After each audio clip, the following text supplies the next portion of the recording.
Guys, pernah nggak sih kalian ngerasa heran lagi nonton pertandingan timnas, tiba-tiba banyak banget pemain yang namanya kayak bule? Pertanyaan besar nih, kenapa timnas Indonesia sekarang makin sering banget menaturalisasi pemain keturunan? Apakah ini solusi jangka panjang atau justru ada risiko di baliknya? Yuk kita bahas tuntas di video ini. Siap-siap, bakal ada info menarik yang mungkin belum pernah Anda dengar.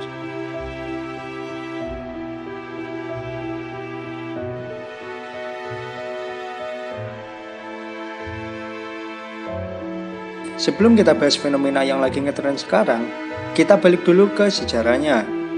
Naturalisasi di timnas Indonesia sebenarnya udah mulai lama, tepatnya sekitar tahun 2010. Salah satu nama besar pertama yang diingat tentu aja Christian El Loco Gonzalez, seorang striker berdarah Uruguay yang berhasil bikin gebrakan dan mencuri hati fans Indonesia dengan aksinya di Piala AFF. Sukses Gonzalez bikin pintu naturalisasi mulai terbuka lebih lebar. Lalu muncul nama-nama lain kayak Irfan Bahdim, Stefano Lillipali, hingga Kim Kurniawan yang juga ikut memberi warna buat permainan timnas.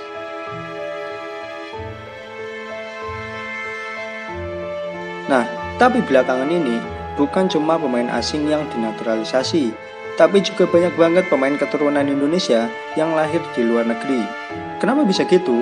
Simple, di luar sana terutama di Eropa, banyak banget pemain yang punya darah Indonesia, entah itu dari ayah, ibu, atau kakek nenek mereka. Yang menarik, banyak dari mereka ini main di liga-liga top Eropa, kayak Sen Patinama yang main di Norwegia, atau Jordi Amat yang punya pengalaman panjang di Spanyol dan Belgia. Dengan membawa mereka pulang ke timnas, kita dapat pemain yang udah punya mental dan skill kompetitif ala Eropa, bro. Jadi, naturalisasi pemain keturunan ini semacam solusi cepat buat meningkatkan standar permainan timnas. Eits, tapi jangan salah, banyak dari mereka yang punya rasa nasionalisme yang tinggi. Gak cuma dapat paspor aja, mereka juga merasa bangga bisa memperkuat negara leluhurnya.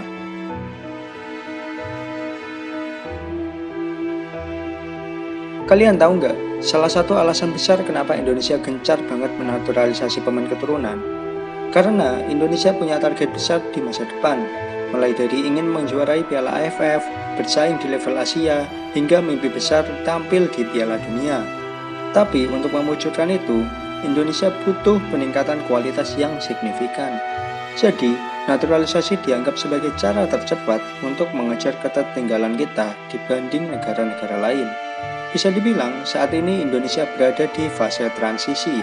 Sepak bola kita berkembang, tapi kita masih butuh pemain yang punya jam terbang tinggi di level internasional. Nah, pemain keturunan ini datang dengan bekal pengalaman bermain di liga-liga Eropa, di mana level kompetisinya jauh lebih tinggi dibanding di liga domestik kita. Mereka nggak cuma bawa skill, tapi juga mentalitas juara, sesuatu yang timnas kita sangat butuhkan.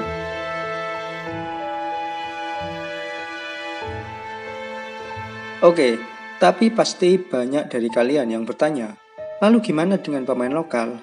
Nah, ini topik yang sering jadi perdebatan. Karena khawatirnya, pemain lokal jadi kehilangan kesempatan buat berkembang. Tapi sebenarnya, kalau kita lihat dari sisi positifnya, persaingan dengan pemain naturalisasi justru bisa jadi motivasi buat pemain lokal untuk lebih meningkatkan kualitas mereka. Naturalisasi bukan berarti menutup pintu buat pemain lokal, tapi justru membuka kesempatan untuk bersaing di level yang lebih tinggi. Pemain lokal yang bisa bersaing dengan pemain naturalisasi bakal dapat banyak pengalaman berharga. Selain itu, kehadiran pemain naturalisasi bisa jadi mentor buat pemain muda. Mereka bisa belajar langsung dari pemain yang udah terbiasa bermain di liga-liga top dunia. Jadi seharusnya ini jadi dorongan buat pemain lokal buat berkembang lebih cepat.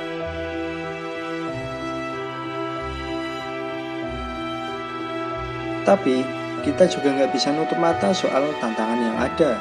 Banyak yang bilang, lah naturalisasi itu cuma solusi instan, apa bisa buat jangka panjang?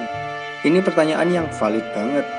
Karena naturalisasi memang bisa jadi solusi jangka pendek buat ningkatin kualitas timnas. Tapi, kalau kita cuma ngandelin ini tanpa ngembangin pemain lokal kita, bisa-bisa sepak bola kita malah jadi gak punya fondasi kuat di masa depan.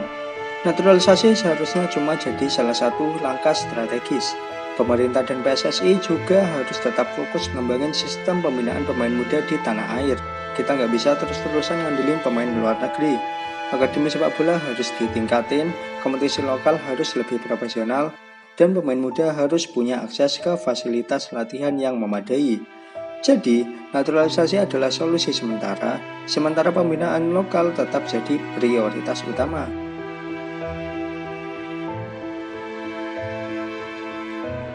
Jadi kesimpulannya guys, naturalisasi pemain keturunan di timnas Indonesia bukan cuma soal bahwa boleh buat menang, tapi ini tentang mempercepat proses kita jadi negara sepak bola yang lebih kuat. Pemain keturunan punya skill dan mentalitas yang kita butuhkan, tapi kita gak boleh lupa kalau pemain lokal juga harus terus dikembangkan. Gimana nih menurut kalian? Apakah kalian setuju kalau naturalisasi ini adalah langkah yang tepat?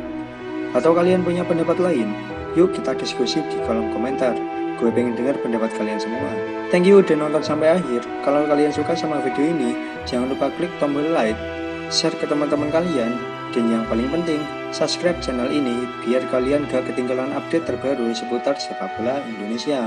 See you in the next video. Bye bye.